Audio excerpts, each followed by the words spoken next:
fazer uma abordagem biográfica do Jonathan Edwards.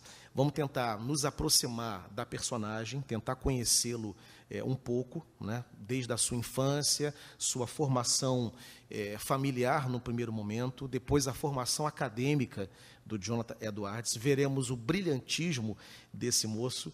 Ele não é normal, ele não era desse mundo, né? Ele não é uma figura comum, né? O Lloyd Jones mesmo disse que ele é um fenômeno, né? Um fenômeno da graça, daqueles que a cada 200 anos Deus concede, dado a proporção de dons e talentos do Espírito Santo derramado sobre a vida do Jonathan Edwards. E depois nós veremos também como ele desenvolve o seu ministério e chegaremos no nosso ponto principal, que é a relação dele com a obra do Espírito Santo no avivamento. Porque Jonathan Edwards será conhecido historicamente como o teólogo do avivamento. E isso é interessante, essa síntese, porque de imediato já nos apresenta a beleza desse teólogo, porque no imaginário popular, teologia nada tem a ver com avivamento. Teologia nada tem a ver com o Espírito Santo. E quem é muito avivado carece de teologia. Quem é teólogo não gosta de orar. E em Jonathan Edwards veremos o absurdo dessa compreensão popular, porque ele sintetiza alguém, ele representa alguém que sintetizou essas duas vertentes. Um homem cheio do Espírito Santo, um homem com experiências com o Espírito Santo, uma mulher que ele tinha também com as suas profundas experiências, que incentivava a busca de experiências pneumatológicas, mas era um homem também da leitura, era um erudito, ele era um intelectual e é considerado um dos maiores intelectuais de todos os tempos nos Estados Unidos. Você vai encontrar, inclusive, no Brasil, algumas obras que o classificam como o maior filósofo da América. Durante muito tempo, eu fiquei na dúvida se isso não era um exagero, porque eu só via isso na pena de autores protestantes. Eu nunca encontrei um sociólogo, nunca encontrei um historiador secular que tenha colocado o Jonathan Edwards de forma tão elevada, né, do maior filósofo dos Estados Unidos. Isso se dá no Brasil porque o que a gente sabe dele é em relação ao ministério pastoral, é em relação à sua teologia. A gente quase não tem publicações e traduções de obras filosóficas do Jonathan Edwards. Mas nas notas de rodapé, por exemplo, do livro do Lloyd Jones, que trata sobre ele dá as fontes, dá as referências dos autores norte-americanos que consideram a importância do Jonathan Edwards. Teve os seus críticos também, e nós passaremos aqui por algumas das críticas, até porque senão ficaria uma coisa exagerada aqui, né? Ele era um pastor, era um homem normal, né? Tinha suas falhas, seus exageros, suas incoerências também. Então, nos surpreenderemos com algumas informações aqui. Vou começar pelo básico, pela infância dele, nascimento, e a gente, à medida que for avançando, eu serei auxiliado aqui pela minha querida irmã, e ela vai avançando no PowerPoint para que vocês possam acompanhar. Vai ser um aulão, tá bom, gente? É como se eu estivesse dentro do seminário congregacional, a gente vai bem calmo, vamos ler bastante textos que estão separados ali, e depois, quem quiser, eu posso disponibilizar o link para você ter essa palestra com você. Só vou te pedir uma paciência, que eu, no final, eu não incluí as referências bibliográficas da minha pesquisa. Quando terminar, vai ver que não tem referência. Eu vou incluir as referências para que você saiba de onde eu tirei a minha pesquisa, tá ok? Aí, feito isso, eu mando para quem pedir esse link. Bem, Jonathan Edwards nasceu em 5 de outubro de 1703. É um cidadão, um personagem do século XVIII, portanto, né? Seu pai era um ministro congregacional e ele era descendente, aí vem a riqueza biográfica, familiar e ministerial do Jonathan Edwards. Ele é descendente dos pais peregrinos. Os pais peregrinos eram aqueles congregacionais, mas não só congregacionais, episcopais também, batistas também, luteranos, que a partir de 1620 deixaram a Inglaterra e atravessaram o Atlântico e desembarcaram naquelas que seriam conhecidas depois como as colônias americanas. Ele descende diretamente, portanto, dos chamados pais peregrinos, os fundadores da nação americana, né? O seu pai chamava-se Timothy Edwards e sua mãe era Esther Sturder. Foi o único filho, o único varão no meio de 10 irmãs, de 10 varoas, né? Esther, Elizabeth, Anne, Mary, Eunice, Abigail, Jerusha, Hannah, Lucy e Marta eram as irmãs. Ele era o quinto entre 11 filhos, né? O único varão, portanto. Descendente de ministros protestantes por parte do pai e por parte da mãe. Aliás, abrindo parênteses aqui, quando eu, na pesquisa, vendo isso, relembrando disso, eu me lembrei muito do bispo Walter Macalester. Para quem não sabe, o Walter Macalester, filho do Roberto Macalester, fundador da Igreja de Nova Vida, ele é o 47º, o Walter, pastor da família Macalester, né? Depois ele tem 2 filhos, né? O John, não sei se o outro, o Andrew, é pastor também, mas o John não, então é só o John. Então o John é o 49º pastor, porque o Roberto Leal, que casou com a irmã do Walter, tornou-se pastor da Igreja de Nova Vida também, né? Uma família farta de ministros. Assim era a família também de Jonathan Edwards. Vários pastores por parte da família da mãe, vários pastores também por parte da família do pai. Teve uma educação piedosa. Seus pais eram seu pai não era só um ministro, formalmente falando, mas era um homem piedoso, era um homem de oração, e a sua mãe também, da qual não abriam mão, em hipótese alguma, do recurso, por exemplo, devocional do culto doméstico. Era inteligentíssimo, fora da curva, né? E daqui a pouco daremos alguns outros exemplos da inteligência fora do normal do Jonathan Edwards. Mas veremos agora alguns exemplos.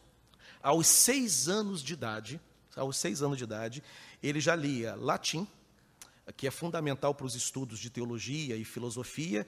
Aos 13, já entendia grego, hebraico, e que são os idiomas das Escrituras Sagradas, né? Em 1716, ele ingressa na recém-inaugurada Universidade de Yale. E aqui, como sempre, eu faço a minha propaganda, né, que é congregacional, aliás, foi fundada por 13 ministros congregacionais, que eram, inclusive, oriundos da Universidade de Harvard, que também era congregacional. Eu não deixo escapar a propaganda, ok? A minha vingança contra os presbiterianos. Formou-se em artes, né? Em 1720 e em 1722. Ele nasceu em 1703. Então, em 1722, ele está com 19 anos de idade. Ele já era mestre, já tinha concluído o seu mestrado em artes, portanto. Recebeu 16 honrarias, isso na sua juventude ainda, antes mesmo de ter se graduado e com apenas 16 anos de idade. Não é um cara normal. 6 anos de idade, já lia latim, com 13, grego, hebraico e aramaico, porque a Bíblia, o Antigo Testamento, você tem trechos curtos ali, escritos em aramaico. Ele já lia isso, já lia a Bíblia diretamente nesses idiomas. Mais à frente da minha preleção, eu vou te mostrar a quantidade de versões da Bíblia Sagrada que o Edwards leu antes de completar 21 anos de idade. Daqui a pouco eu mostro isso. A conversão dele, como que acontece, né? Como que o coração do Jonathan Edwards se rende ao Senhor Jesus Cristo. Isso se dá por volta de 1721, 1722. Portanto, aí com 18, 19 anos de idade é quando acontece a sua conversão. O texto que quebranta, que dilata o coração do Jonathan Edwards é o texto da primeira carta a Timóteo, capítulo 1, verso 17. Ao Rei eterno, ao Deus único, imortal e invisível, sejam honra e glória para todos sempre. Amém. Era um texto que ele estava familiarizado desde pequeno, desde criança. Mas um dia, na sua leitura devocional, o texto fala diferente ao coração dele e derrete o coração de Jonathan Edwards.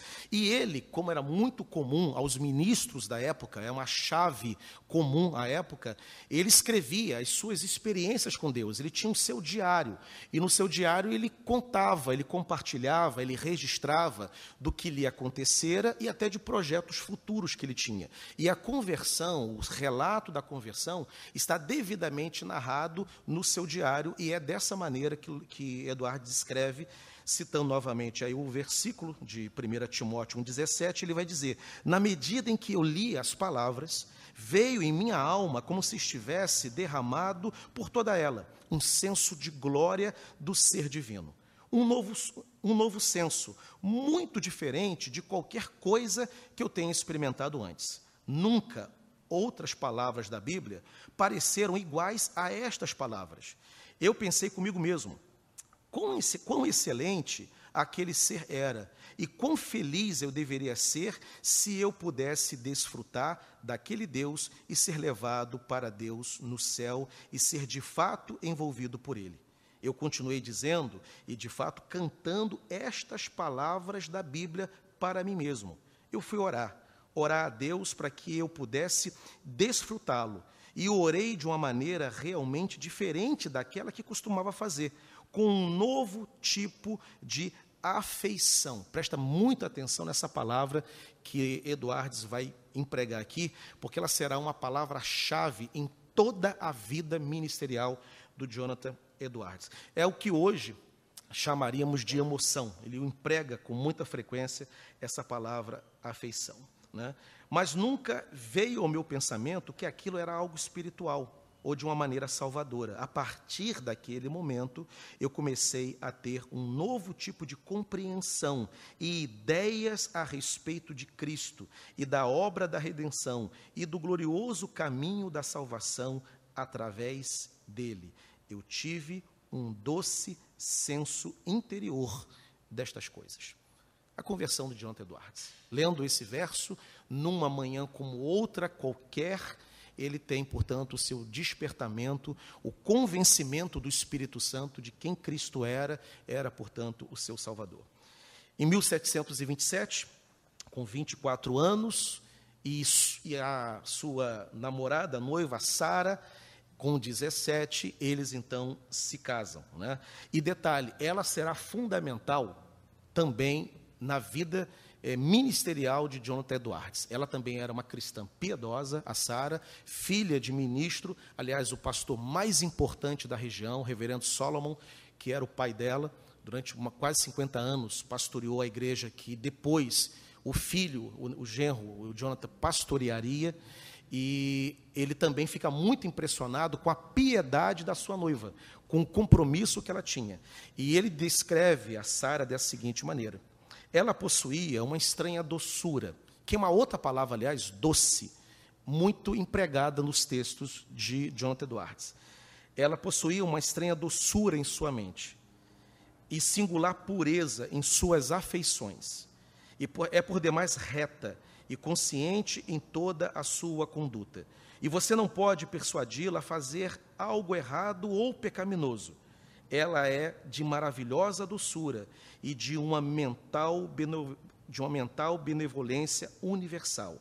Ela vai de um lugar para outro cantando suavemente e parece ser sempre cheia de gozo e prazer, e ninguém sabe por quê. Ela ama estar sozinha, caminhando nos campos e bosques, e parece haver sempre alguém invisível conversando com ela. Ela caminhava nos bosques, orando permanentemente, que também foi uma prática muito desenvolvida por Jonathan Edwards. O ministério dele, como é que a gente pode entender o ministério desse homem? O ministério de Jonathan Edwards é dividido em 3 fases principais. A primeira delas, por incrível que pareça, uma experiência curta de 8 meses que ele tem na igreja presbiteriana, que é um dado que pouca gente sabe, né? Ele é tão associado à igreja congregacional, porque o seu pai era pastor congregacional, ele descende de família congregacional, pastoreia uma igreja congregacional, mas a primeira experiência de Jonathan Edwards foi numa igreja presbiteriana. A igreja estava sem pastor, os presbíteros da igreja, o conselho da igreja já o conhecia, já tinha ouvido falar, fazem um convite e ele aceita o convite. Mas ele só fica 8 meses, né? Busquei as razões não estão muito claras de ter tido tão curto tempo. Parece que ele percebeu que não era ali exatamente o lugar que Deus o queria, pelo menos naquele momento da sua vida. Essa igreja ficava em Nova York, ele tem uma passagem muito curta, portanto. Depois, em 1726, ele aceita o pastorado da igreja congregacional de Northampton. E essa igreja, inclusive, era a igreja do seu sogro, que era uma sumidade, era o ministro mais importante da época. E ele pregava uma média de 3 sermões por semana. E os sermões de Jonathan Edwards, daqui a pouco eu vou entrar um pouco mais nisso, eram sermões de 2 horas de pregação, que era a prática puritana da pregação, né? Não era um pregador eloquente, não era um pregador bombástico. Aliás, quando George Whitefield chega na colônia americana, eles são contemporâneos, vão viajar juntos, e inclusive George Whitefield vai pregar na igreja do Jonathan Edwards. A comparação era inevitável, né? Porque o George Whitefield tinha recursos de oratória extraordinário, era um grande orador.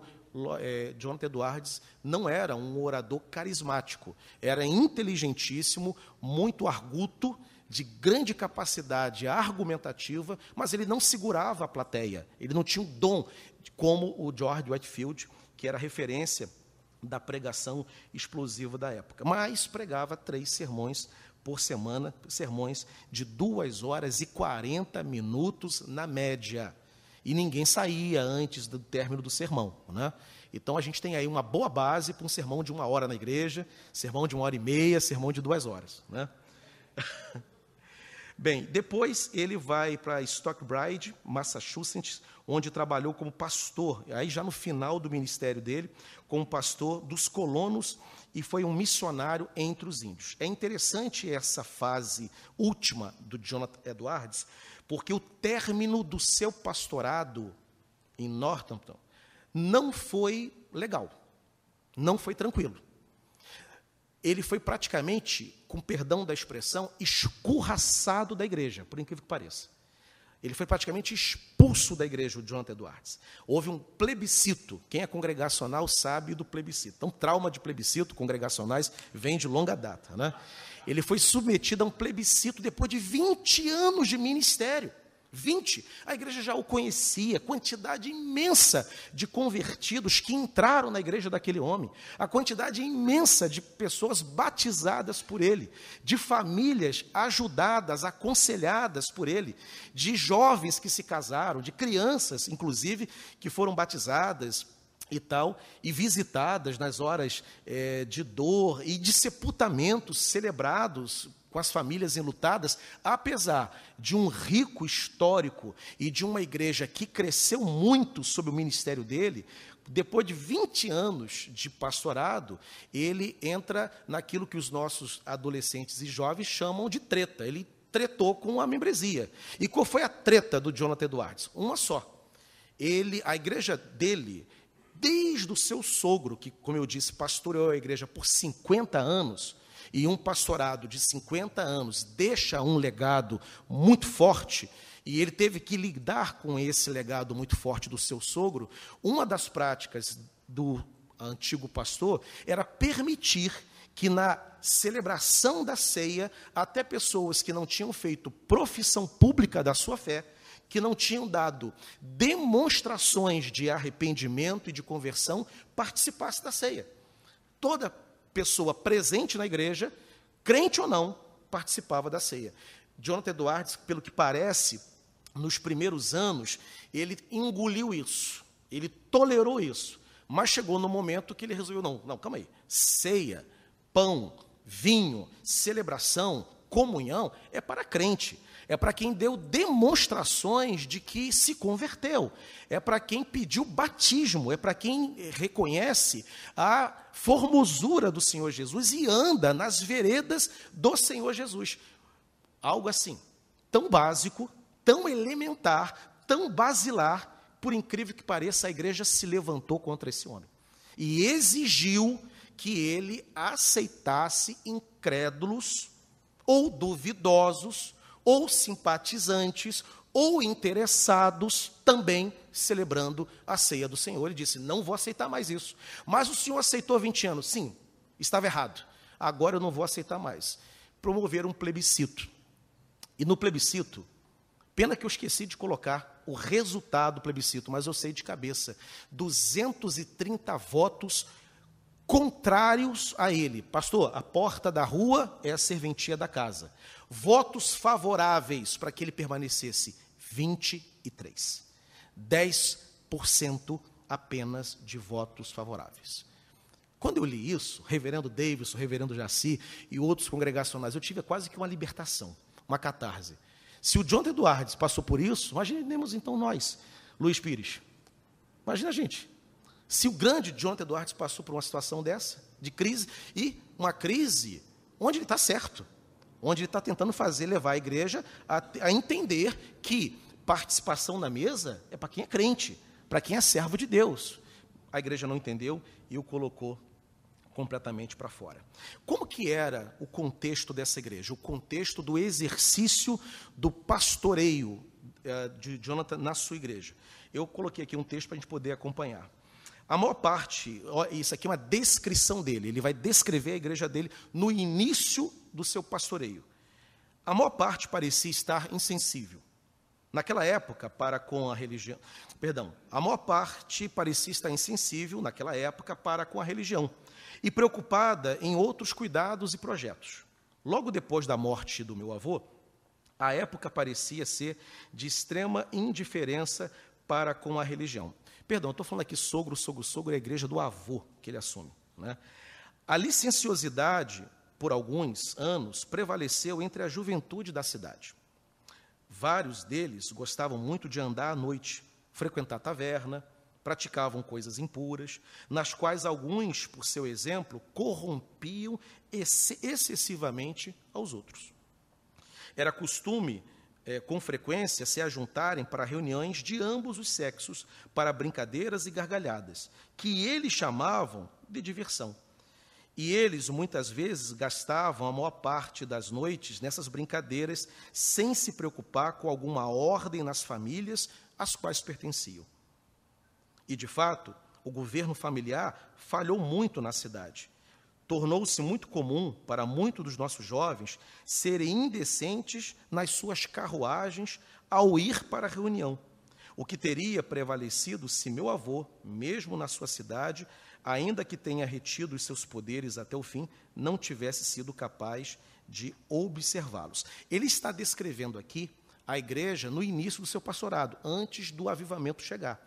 O Jonathan Edwards ele vai presenciar uma série de avivamentos, uma sequência de poderosos avivamentos que irão varrer a cidade, mas no início era assim que ele olhava, uma congregação morna, ainda que pastoreada firmemente pelo reverendo Solomon, o seu avô, mas uma certa apatia havia se estabelecido sobre a igreja congregacional. No que tange a pregação desse homem, como que a gente poderíamos entender a pregação do Jonathan Edwards? Ele era um puritano em termos teológicos, e como todo bom puritano, a pregação dele se baseava numa tríade: exposição, pregava expositivamente,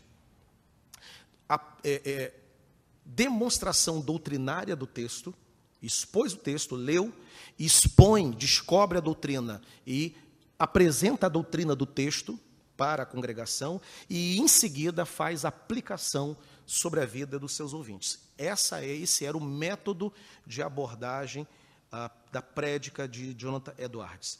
Agora, o interessante, ele não fazia é o que normalmente nós fazemos domingo à noite. Ainda que a gente tenha um esboço, como eu tenho aqui, a gente se dirige com muita frequência à congregação sem o auxílio do esboço. Ele não fazia isso. O Jonathan Edwards pregava, ele lia os sermões. E detalhe, lia em voz monótona. Ele não tinha variação de tom, né? E era uma voz, não olhava para a congregação jamais, não olhava para a membresia, e, como eu disse ainda há pouco, sermões de 2 horas e 40 minutos. E, inclusive, quando ele vai pregar o seu famoso sermão, que ele prega em 1741, Pecadores nas Mãos do Deus Irado, ele estava com uma mão no púlpito e lendo, passando assim as páginas. Enquanto ele estava naquela cena tão tranquila, digamos assim, o fogo começou a cair na congregação. Mostrando para nós, portanto, eu estava um dia desse vendo um vídeo que estava circulando desse congresso que tem lá em Camboriú, o Congresso dos Gideões, né?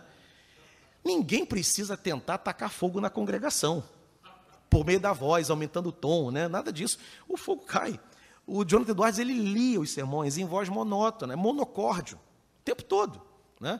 E, entretanto, um grande avivamento atingiu a congregação, eles ficaram eletrizados com a pregação. Busquei fontes, inclusive, onde está o exagero acerca desse sermão, né? Onde está o fato. Eu encontrei fontes, referências históricas de fato, de gente que estava lá no dia, que ouviu, e que narra aquilo mesmo, né? De que gente achando que o chão iria se abrir, as labaredas do fogo iria consumir.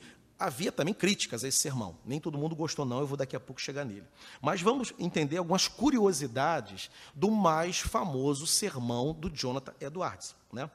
Pecadores nas Mãos do Deus Irado, que é baseado no livro de Deuteronômio, capítulo 32, verso 35, né?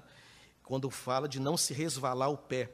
E aí, esse sermão foi pregado em 8 de julho de 1741. Interessante, não foi pregado na igreja dele, ele estava visitando uma igreja em Enfield, em Connecticut, quando ele pregou. Segundo, não era o pregador principal da noite, ele foi um substituto. Sabe aquela coisa assim do famoso regra 3? O cara não aparece, vai você mesmo? Era ele.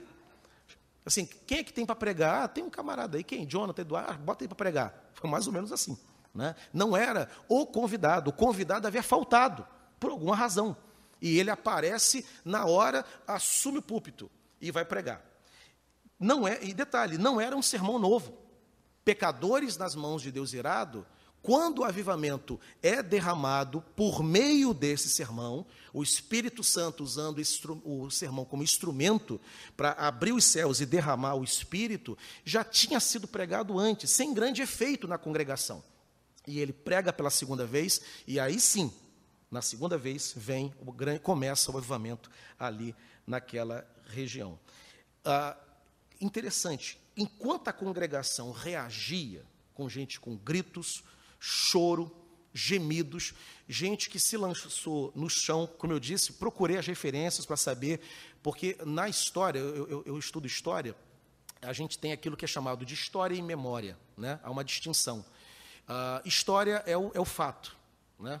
1500 houve uma invasão dos portugueses no Brasil, isso é história. E memória é aquilo que se conta do fato, é a distinção que existe. Então, sabendo disso, que há a história e a memória, eu queria saber qual era a memória, né? E na memória tem, de fato, notas e referências de gente que estava lá e conta exatamente isso, de que essa foi a manifestação, gritos, choros, gemidos, desmaios, né? Gente, de fato, que ficou apavorada à medida que o sermão do Jonathan Edwards ia prosseguindo. Mas o interessante é que, apesar desta reação, dessa polvorosa que aconteceu, o sermão não o impressionou.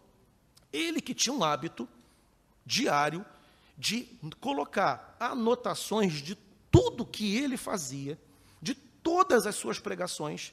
Não há uma nota no diário de Jonathan Edwards sobre essa pregação. Aquilo não chamou a sua atenção, né? Ele lidou com aquilo com uma certa observação, uma certa análise, né? As manifestações que aconteciam com uma certa frequência no avivamento que ele presenciou, não eram assim incentivados por ele, eram manifestações que aconteciam e ele apenas observava, analisava e assim por diante. Uma testemunha que ouvira o sermão, Stephen Williams, menciona gritos, choros, assombrosos e penetrantes por parte da congregação. Jonathan Edwards pregava lendo os seus sermões, sem olhar, já disse isso, com voz monótona, e assim por diante. Os seus sermões eram longos, passando até de 2 horas. Quanto a isso, quanto a esse particular da pregação monótona do Jonathan Edwards, ele conviveu, como eu disse, com alguns grandes pregadores da sua época, e pregadores clássicos, pregadores à la Apolo, pregadores retóricos. Um deles foi, como eu disse, o George Whitefield. E o que ele particularmente achava, considerava desse estilo de pregação? Ele achava que isso era válido, a pregação bombástica, a pregação entusiasmada, porque havia muitos críticos da pregação entusiasmada do George Whitefield. A pregação muito retórica, que aparentemente apela muito para a emoção, era muito criticada nos Estados Unidos, né? E o que ele achava isso? Quando perguntaram isso a Jonathan Edwards, achavam que viria uma resposta: não, é desnecessário, a gente não precisa pregar dessa maneira, porque a gente pode tão somente ler um sermão, porque era a prática dele.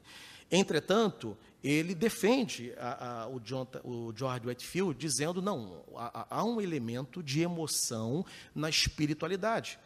A fé não é só razão, a fé também é emoção. Então, tem que ter esse elemento também de alegria, de contentamento, de envolvimento com a pregação por parte do pregador e por parte também da própria congregação, né? O tema dominante dos estudos, das reflexões e das pregações do Jonathan Edwards era a majestade de Deus e a religião experimental. Esses 2 conceitos serão conceitos que vão nortear todo o ministério do Jonathan Edwards até o fim da sua vida. Deus era majestoso, por isso que ele vai descrever as suas experiências, sempre falando da beleza de Deus, da grandeza, da sublimidade, né? E a outra chave com que ele trabalhava é que a religião tem que ser experimental. Engraçado que ele emprega muito esse termo da religião experimental, e nós, no Brasil, nós entendemos isso com uma certa dificuldade, né? Porque é muito comum nós ouvirmos uma pregação ou um depoimento de um cristão dizendo assim: eu não sou religioso, eu sou cristão. Não seja religioso, religião não te leva para nada. O John Edwards, ele entendia tranquilamente que a religião, ou seja, aquela prática ligada a uma confissão, não é problemática, desde que ela esteja ancorada na alma, desde que ela seja legítima, desde que ela seja verdadeira, desde que aquilo seja algo do envolvimento do crente. Não há nenhum problema ser um religioso, desde que seja uma religião experimental, desde que não seja mera confissão, mera profissão de fé. Tem que ter um envolvimento da mente, envolvimento do coração, envolvimento dos sentidos. A tua vida tem que estar envolvida naquilo. E isso ele vai levar para a vida toda. Ele era um pregador experimental, um cristão experimental, e sempre defendeu uma religião experimental, né? Separei aqui um comentário sobre o sermão dele, do Pecadores nas Mãos do Deus Irado, né? Um positivo e também depois uma síntese, uma sentença negativa. O positivo está assim: o resultado desse sermão foi como se Deus arrancasse um véu dos olhos da multidão. Isso aqui foi dito por um dos presentes naquela reunião. Como se Deus arrancasse um véu dos olhos da multidão para contemplar a realidade e o horror da posição em que estavam. Em certa altura, o sermão foi interrompido pelo gemido dos homens e os gritos das mulheres. Quase todos ficaram em pé, caídos no chão. Foi como se um furacão soprasse e destruísse uma floresta. Durante a noite inteira, a cidade de Enfield ficou como uma fortaleza sitiada. Ouvia-se quase todas as casas o clamor das almas, convicção de pecado, portanto, aqui. O clamor das almas que até aquele momento, esperavam que o Cristo descesse do céu e os apóstolos ao lado, e os túmulos fossem abertos pelos mortos que lá jaziam. Essa foi uma compreensão dos que ouviram do sermão Pecadores nas Mãos de Deus Irado. Entretanto, teve também críticos. Há, até hoje, quem diga assim, não, Jonathan Edwards nada mais era do que um pregador de inferno e enxofre. O tema da mensagem dele, o tempo todo era inferno, inferno, inferno. A teologia dele está enraizada no inferno, é o que dizem os críticos dele. Né? Ele fala mais do inferno do que do céu, o que é um absurdo e um desconhecimento das obras de Jonathan Edwards, porque é céu o tempo todo. Né? É doçura do céu, beleza do céu, afeto do céu o tempo todo. Agora, quando o Edwards pregava, ele tinha aquela missão de entender que ele queria ver a convicção de pecado se estabelecer no meio da congregação. E ele, portanto, mostrava a pecaminosidade do coração humano. E aí falava do destino daqueles que não teriam Cristo como seu Salvador. Eu iniciei falando da erudição dele, né, do brilhantismo dele. Né? Separei aqui algumas informações que agigantam essa compreensão do brilhantismo de Jonathan Edwards. Né? Ele estudava 13 horas por dia. Aliás, não pregava nenhum sermão que não tivesse pelo menos 13 horas de reflexão.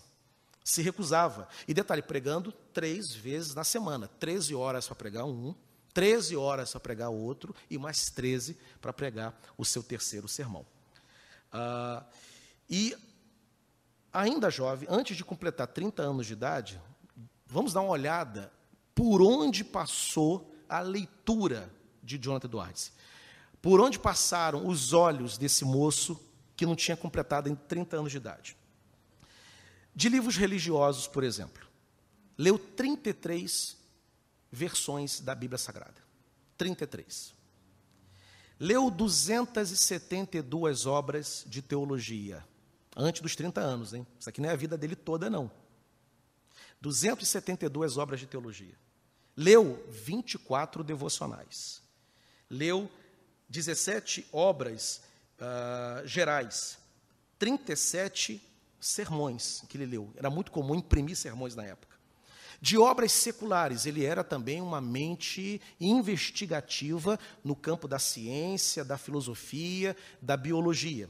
E quais as obras que ele leu nessas áreas? 8 obras sobre educação, pedagogia, formação, 16 obras sobre geografia, 43 obras sobre história. Leu 6 obras sobre família e conduta, 43 livros que falavam sobre os idiomas, que eram conhecidos na época, leu 18 dicionários, na literatura leu 11 biografias, leu 12 obras sobre matemática, leu 23 livros sobre história natural, 19 sobre filosofia. Né? E tem aqueles que não foram classificados, são livros cuja classificação é sui generis. Ele leu 12 de um tipo e 13 de outro tipo de literatura. É alguém com um cabedal, com um repertório, com um recurso e uma capacidade de leitura e absorção, e de absorver aquilo que lia de maneira impressionante.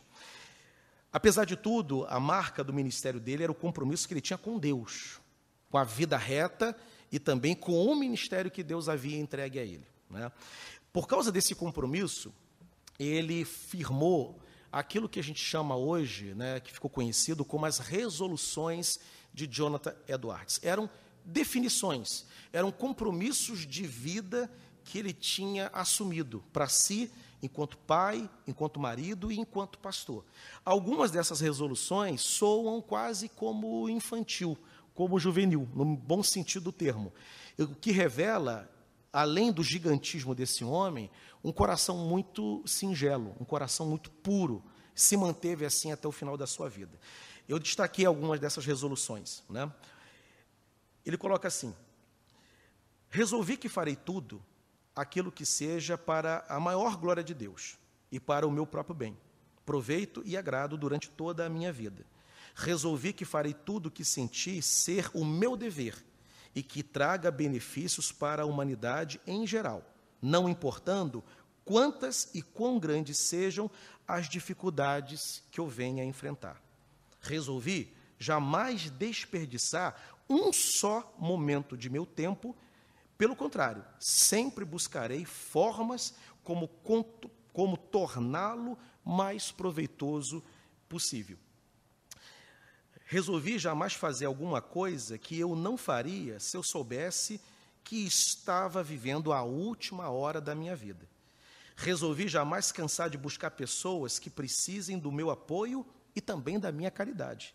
Resolvi jamais fazer alguma coisa por vingança.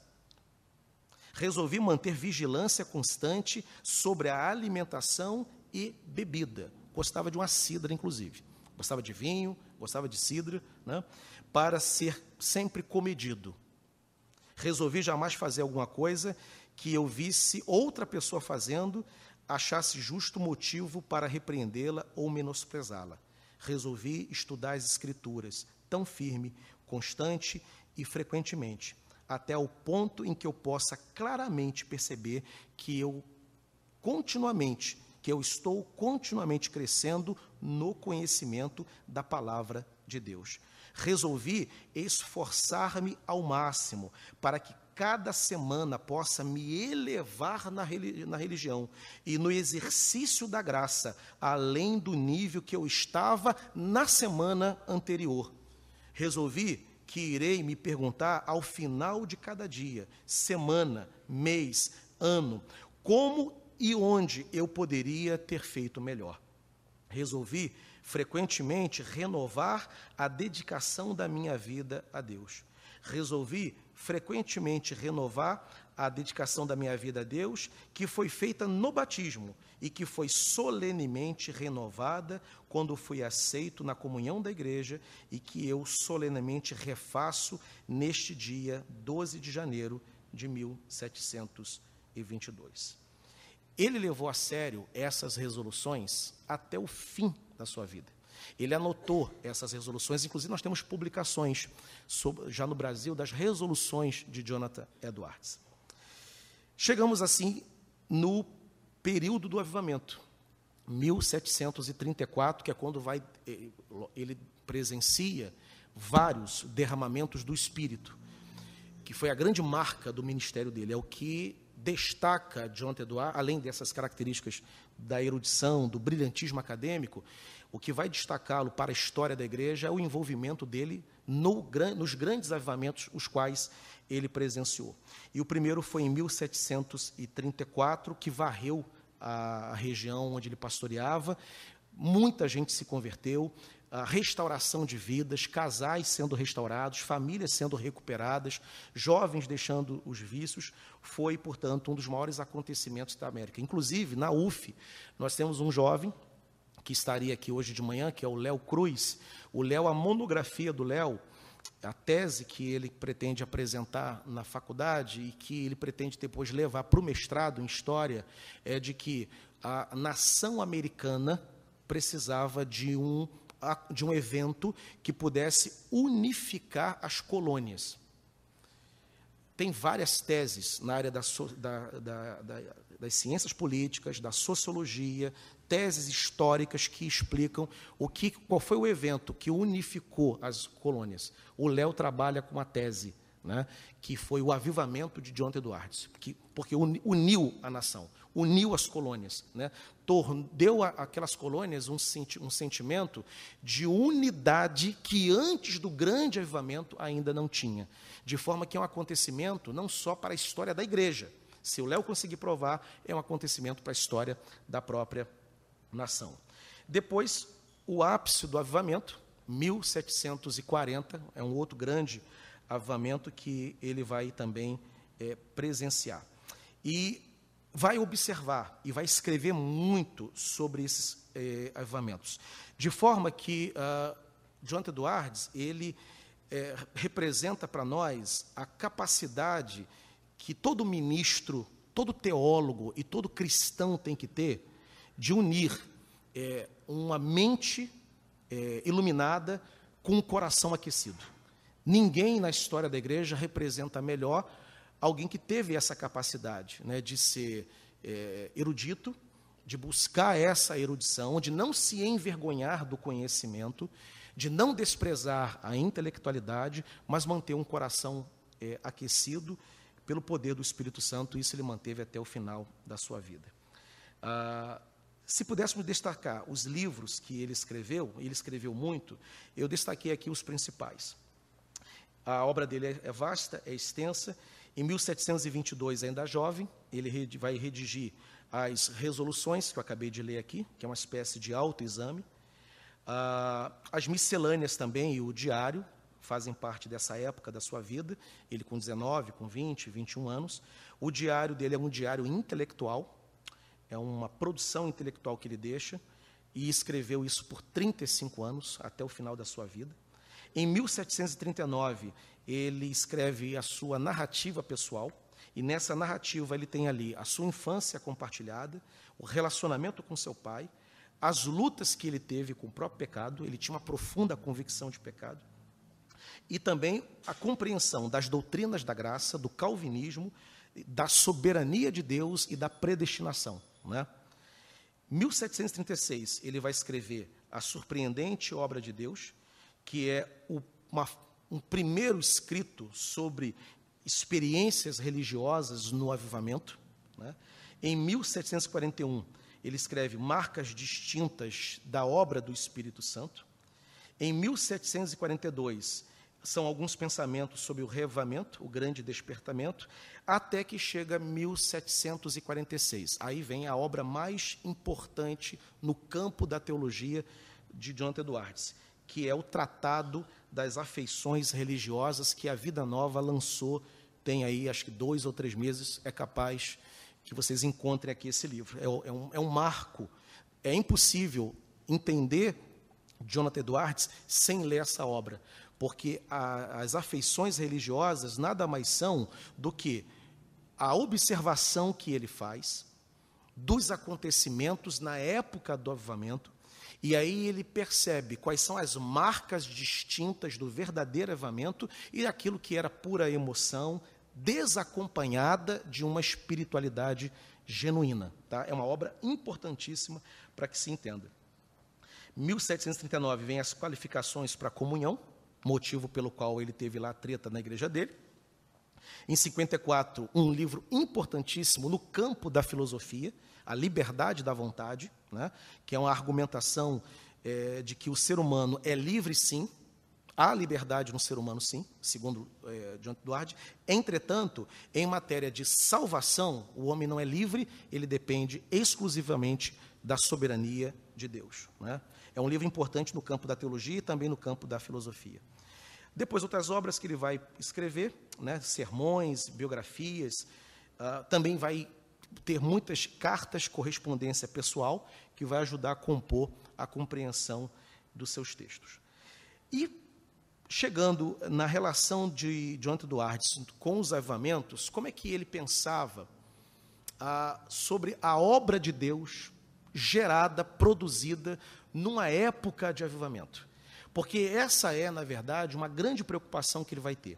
Como ele presencia muitos despertamentos religiosos, muitos avivamentos, surgiu a questão: será que toda pessoa que cai gritando, toda pessoa que chora no término de uma pregação, toda pessoa que alega ter tido uma experiência salvífica, de fato aquilo é uma obra do Espírito Santo? Ou será que tão somente os sentimentos foram arrebatados da pessoa num culto emocionante, né, num clima, numa atmosfera tal, propícia ao choro, à emoção, ao quebrantamento, e aquela manifestação tão somente era isso? Como poderemos fazer uma distinção do que é legítimo no avivamento, do que é espúrio? Jonathan Edwards, ele estabelece um roteiro. As afeições, na verdade, o que eu vou apresentar para os irmãos é o extrato das afeições, é a conclusão que ele chega ao escrever as afeições. E aí ele vai falar uma espécie de evidências legítimas da obra do Espírito Santo quando vem um avivamento. Que evidências são essas? Primeiro, A obra do Espírito Santo, ela tem que ser necessariamente espiritual. Ela não será uma obra fruto de técnica empregada num culto. Ela não será fruto de atividades eclesiásticas. A obra que o Espírito Santo promove é uma obra de origem, natureza e finalidade espirituais. Segundo, a obra do Espírito Santo, ela sempre, mas sempre, sempre, sempre exalta as grandezas e as belezas de Deus. Ou, em outras palavras, ela torna o homem mais e mais apaixonado por Deus. Ela gera uma paixão, ela gera um interesse, ela agiganta o ser de Deus diante dos olhos daquele que está sendo alvo da obra do Espírito Santo. Terceiro, importantíssimo, a obra do Espírito Santo, ela é moral, ela é ética, ela é moral, ela lida com a moralidade. Esse papo hoje de que não importa o que eu faço, não importa como eu vivo, o que importa é o meu coração, isso não cairia nunca, desceria nunca na goela do John Edwards, porque ele vai dizer, a obra do Espírito Santo, ela é moral, ele faz um molde no caráter. O indivíduo, ele torna-se um ser mais comprometido com os deveres, ele se torna mais comprometido com o certo e com o errado. Ou melhor, o senso de certo e errado é aguçado pelo Espírito Santo. Não é à toa que o próprio Senhor Jesus, né, Mateus capítulo 5, no famoso Sermão da Montanha, Jesus vai dizer assim, se a vossa justiça não exceder escribas e fariseus, de forma alguma entrareis no reino dos céus. Ou seja, se um fariseu, desprovido de regeneração, desprovido da presença do Espírito, é capaz de boas obras, é capaz de pensar o certo e praticar o certo, imaginemos, então, uma pessoa cheia do Espírito Santo. Nela, mais do que ninguém, a moralidade, a vereda reta, vai se estabelecer como a única via a ser trilhada na sua vida. Essa será, segundo Edwards, uma obra, uma evidência de que o que está acontecendo com você é uma legítima obra do Espírito Santo. Em outras palavras, carisma sem caráter, para ele, não era avivamento. Né? Traz convicções celestiais. O céu, a verdade, as coisas ligadas ao reino dos céus se tornam profundamente certas para nós. Ela gera uma convicção profunda acerca dos anseios celestiais. Sexto, a obra do Espírito Santo, ela humilha o homem. Sabe essa coisa do camarada que alega ter muitas experiências com Deus e é arrogante por causa disso? Só ele conhece Deus, Deus só ouve a oração dele, né? Ele é o cara, a tua reunião é fraca, a dele é poderosa, né? Isso me lembra uma história deliciosa que eu vivi lá em Andorinhas, o Jaci, quando eu era pastor lá. Carlinho Rodrigues, né? Querido irmão, já na glória. Ele fez aquilo, ele me amava, mas ele soltou uma para mim uma vez, ele falou assim, pastor, domingo que vem, eu não vou à igreja não vou vir à igreja não. E ele era muito engraçado, a figuraça, muito conhecido, ele consertava panela lá em Andorinhas e tudo, consertava máquina de lavar, e era o presidente do patrimônio da igreja. Ele falou assim, pastor, domingo que vem, estou dando ciência ao senhor, não vou vir aqui não. Tá ok, mas por que você não vem, Carlinhos? Ele, não, porque eu vou lá em Magé, né? Meu irmão está com câncer de próstata, e a família está muito preocupada, e eu vou levar lá em Magé, porque eu estou sabendo que o Valdomiro Santiago vai vir orar. E eu vou levar lá para ele orar e ficar curado. Eu falei, cara, traz ele aqui, eu oro por ele. Eu oro por ele, irmão. Você tem que levar no Valdomiro, né? Sem querer, ele me desmoralizou, me jogou no ralo, né? Mas há gente, né, que se acha cheio do Espírito e é arrogante, é vaidoso, é poderoso. Eduardo vai dizer o contrário, não. A obra do Espírito, ela nos humilha no sentido de nos colocar no nosso próprio lugar. A pecaminosidade humana, ela se contrasta diante da beleza do Senhor Jesus Cristo. A santidade de Deus, ela se torna maior à medida que vamos nos aproximando mais e mais do Senhor. É uma obra legítima do Espírito na vida do homem. Sétimo, ela é transformadora de vida. Nenhum avivamento verdadeiro vai nos deixar sendo os mesmos. Quando o avivamento vem, segundo Jonathan Edwards, eu me torno um homem melhor, eu me torno um marido melhor, eu me torno um pai melhor. Há uma transformação consequente do derramamento do Espírito Santo. Produz fruto do Espírito, humildade, mansidão, benignidade, bondade. Esses valores são enxertados no caráter do homem quando o avivamento vem. Eterna, ou seja, é doce. O avivamento torna o coração do homem um coração dócil, um coração afável, um coração generoso. Generosidade, ternura de alma, doçura de vida precisam acompanhar um homem e uma mulher cheia do Espírito Santo. E é equilibrada. Avivamento não desequilibra. A obra do Espírito Santo não nos torna fanáticos e nem nos torna céticos. Interessante isso, né? Porque você vai ter extremos muito claros estabelecidos em alguns cenários. Uns que amam teologia e negam qualquer obra que não possa ser explicada. E há outros que embarcam em qualquer onda alegando ser obra do Espírito Santo. E ele vai dizer, não, o equilíbrio, a coluna do meio, é o lugar que o Espírito nos coloca para que a gente possa trilhar na vida. Conduz à santidade. A obra do Espírito Santo vai gerar santidade na vida. E, por fim, ela é prática. Ele nunca, embora ele fosse um grande teólogo, com grande capacidade de escrita e de reflexão, Jonathan Edwards, ele era um pastor de visita, pastor que a gente chamaria hoje de pastor do gabinete, do consolo, que senta na mesa, que visita o cara na horta, que visita o cara do barco, que trabalha ali. O ministério dele foi fortemente um ministério prático. E quais as conclusões, portanto, que a gente pode chegar quando a gente pensa no Jonathan Edwards? Eu separei algumas, mas para essa manhã, para não ficar extenso, eu destaquei apenas alguns pontos breves para a gente poder pensar.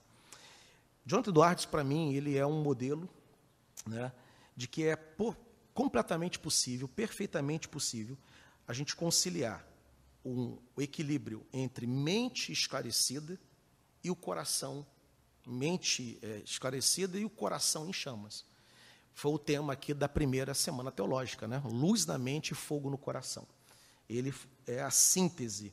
Poucos ministros representam tão bem essa síntese desse tipo de ministério. Ele é alguém que soube conjugar erudição e piedade. E a gente precisa, na igreja brasileira, aprender a conjugar isso. A conjugar a erudição teológica, que o povo precisa de ministros preparados, qualificados, mas também precisa de ministros piedosos. Intelectualidade com vida de oração. 13 horas de estudo por dia e longas horas de oração solitária nos bosques para que houvesse unção e poder na sua vida e no seu ministério. Conjugou lucidez com santidade. Era lúcido, mas era um homem santo. E quem o via, o classificava dessa maneira. É um ministro santo, é um homem santo e é um homem lúcido, é um ministro lúcido. Avivamento e teologia. Precisamos de Jonathan Edwards para nos ensinar a lidar com essas duas realidades. A gente quer uma igreja preocupada com teologia, que ame teologia, mas também queremos uma igreja que seja uma igreja avivada, uma igreja que seja cheia do Espírito Santo, que busque o Espírito, que lote estudos bíblicos, que lote as classes de escola dominical, mas que também lote as reuniões de oração, né? Eu já tive a experiência que me incomodou, de ter 2, 3 pessoas na reunião de oração. Eu pastorei uma igreja com 220, 210 pessoas mais ou menos. E ter 2 pessoas na reunião de oração é extremamente complicado, né? E revela, né, o lugar da oração, como às vezes a gente coloca, relega para o momento, se der eu faço, se der eu vou, né? E avivamento e teologia são duas bênçãos que a igreja brasileira precisa valorizar e resgatar para a glória do nome do Senhor. A minha oração, queridos, quando eu estava pesquisando e montando essa preleção, esse estudo nessa manhã, é de que Deus levante entre nós ministros, homens, mulheres, jovens, comprometidos com as chaves que foram as chaves do ministério de Jonathan Edwards. Busca do Espírito Santo, busca da piedade, busca da consagração, da vida de oração e busca também de esclarecimento, busca também de uma mente reflexiva, busca também de um ministério marcado por boa teologia, por boa doutrina e, acima de tudo, por um ministério bíblico para a glória do nome do Senhor.